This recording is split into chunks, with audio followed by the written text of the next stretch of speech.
So this example will allow us to explore the definition of instantaneous power, which we discussed recently in the course materials. As you see, we're given an expression for a time-dependent sinusoidal current, 5 cosine of 60 pi t.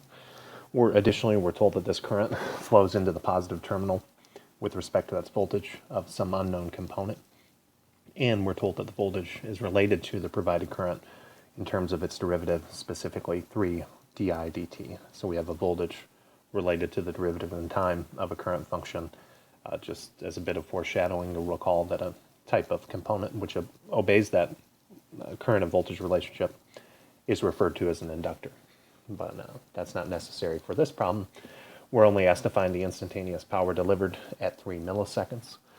Much as we've done in previous problems, we'll focus on developing an expression for the instantaneous power at any point in time, and then simply evaluate that at the desired time which we seek, 3 milliseconds.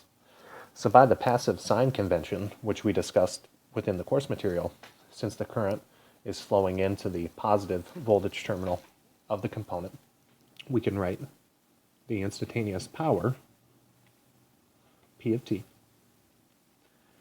as the product of the current and the voltage. So all of that passive sign convention stuff is just a fancy way to say we don't need a negative sign there because current is falling down the potential gradient. Therefore, it represents a power being supplied to the element or transferred to the element. So substituting in the expression for the current, which we were given, 5 cos 60 pi t, and then using the definition which we were provided for the voltage, which says that it's 3 times the derivative of the current function.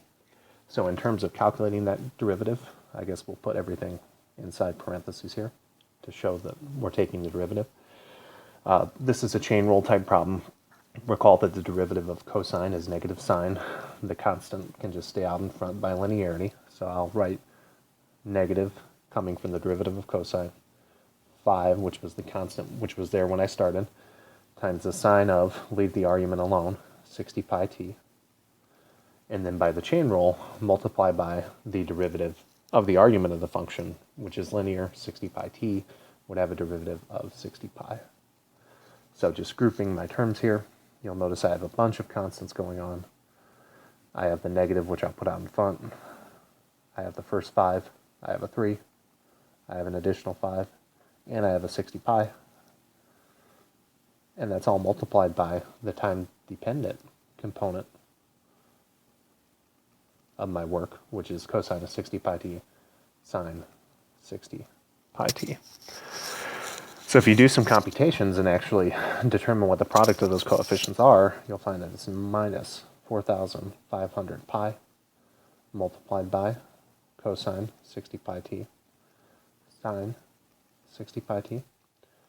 And if you really wanted to here, you might recognize a trigonometric identity of which I'll write a simplified version below, specifically the sine of 120 pi t, just a double angle formula here, would be 2 times the product of the cosine 60 pi t sine 60 pi t.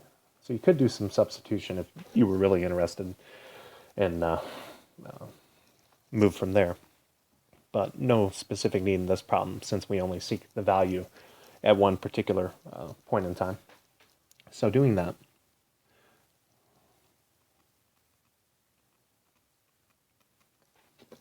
for the specific point in time, 3 milliseconds, notice if we place that into the argument, 60 pi times 3 would give me 180 pi. The milli simply divides that by 1,000 or 0.18 pi. So this is going to be cosine of 0.18 pi times sine of 0.18 pi. And if you compute what that is, you should get an answer of minus 6.396 kilowatts. So we've done a bit of a metric conversion there to suppress 3 orders of magnitude.